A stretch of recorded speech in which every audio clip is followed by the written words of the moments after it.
So let's read about malaria. Some of the human disease are cause by protozoan 2। सबसे पहले malaria क्या है, आपकी एक प्रोटोजोन डिसीज़ है। You might heard about malaria, a disease humans have been fighting since many years.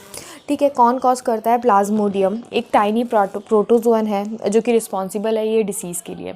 Plasmodium की different species होती हैं जो कि आपकी मलेरिया कॉज करती हैं। कौन कौन सी? Plasmodium vivax, plasmodium malaria, plasmodium falciparum. ये सब आपकी different type of malaria cause करती हैं। सबसे ज़्यादा जो डेंजरस है वो कौन सा है? आपका प्लाज्मोडियम फैल्सीफेरम। ये malignant malaria cause by the plasmodium falciparum. It is a most serious one and can be fatal. ठीक है, डेथ भी हो सकती है इससे। उसके बाद हम पूरी लाइफ साइकिल देखेंगे कि प्लाज्मोडियम का कैसा लाइफ साइकिल होता है और वो कैसे अफेक्ट करता है ह्यूमन बींग्स को। Let us take a glance at the life cycle of plasmodium. सबसे पहले प्लाज्मोडियम एंटर कैसे करता है ह्यूमन बॉडी में? As a sporozoite. स्पोरोजॉइड क्या है?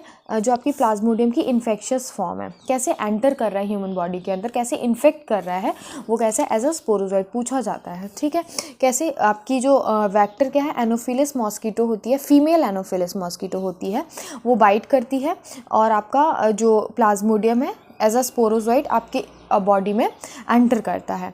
The parasite initially multiply within the liver cell. Plasmodium पहले कहाँ मल्टीप्लाई करेगा? आपका within the liver cell, और उसके बाद वो अटैक करेगा आपके आरबीसीज को, और आरबीसीज को अटैक करेगा मतलब आरबीसीज को तोड़ेगा, और आरबीसीज के तोड़ने से एक टॉक्सिक सब्सटेंस रिलीज होता है जिसको हम बोलते हैं हीमोजोइन।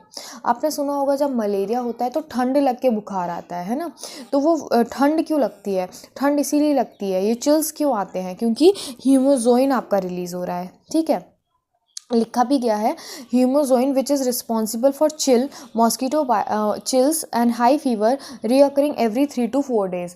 तो मलेरिया में क्या होता है? हर 3 से 4 दिन बाद आपको फीवर आ जा रहा होता है और ठंड लेके फीवर आता है। तो वो ठंड क्यों लगती है? वो इसी टॉक्सिक सब्सटेंस की वजह से लगती है। ठीक है, उसके बाद बोल रहे हैं when a female anopheles mosquito bite a infected person these parasite enter the mosquito body and undergo further development. उसके बाद बोल रहे हैं कि यदि कोई फीमेल एनोफिलिस, जो पर्सन आपका इन्फेक्टेड है ऑलरेडी मलेरिया के पैरासाइट से, उसको आके बाइट करती है, तो क्या होता है? आपका जो मलेरिया का जो पैरासाइट है वो फीमेल एनोफिलिस की बॉडी के अंदर एंटर कर जाता है, और फिर वो वही फीमेल एनोफिलिस जब किसी हेल्दी पर्सन को जाके बाइट करेगी तो वो उसको भी इन्फेक्ट कर देगी। ठीक है, उसके बाद क्या बोल रहे हैं? The parasite multiply within them to form sporozoid that are stored in salivary gland। Parasite कहाँ? फीमेल अपनी बॉडी के ही अंदर डिवाइड करती है, स्पोरोजॉइड बनाती है। स्पोरोजॉइड स्टोर कहाँ होते हैं? सलाइवरी ग्लैंड के अंदर होते हैं। और फिर ये मॉस्किटो बाइट करेगी ह्यूमंस को तो स्पोरोजॉइड्स को दोबारा से ह्यूमन बॉडी के अंदर एंटर करवा देगी। ठीक है, उसके बाद बोल रहे हैं कि जो आपका मलेरिया पैरासाइट है उसको 2 होस्ट की रिक्वायरमेंट है। कौन कौन से? Humans and mosquito to complete its life cycle. और जो आपका वेक्टर है मलेरिया के पैरासाइट को ट्रांसफ़र करने के लिए वो है female anopheles mosquito the vector, या फिर ट्रांसमिटिंग एजेंट 2। ठीक है, अब एक बार हम लाइफ साइकिल देख लेते हैं इसके फॉर्म में, डायग्राम के फॉर्म में। तो देखो, सबसे पहले मच्छर ने काटा। ठीक है, पैरासाइट स्पोरोजॉइड के फॉर्म में एंटर किया, लिवर में गया, लिवर में डिवाइड किया, उसके बाद उसने आरबीसीज को अटैक किया, आरबीसीज रप्चर हुए, हीमोजोइन रिलीज़ हुआ, चिल्स और फीवर आएंगे। ठीक है, उसके बाद क्या होगा? कोई आपकी ये क्या हुआ? आपके हीमोजोइन रिलीज़ हुए, फिर सेक्शुअल स्टेज गैमेटोसाइट्स कहाँ बन गए? आपके मेल और फीमेल ये कहाँ बन गए? आपके ह्यूमन बॉडी के अंदर ही बन गए गैमीट्स।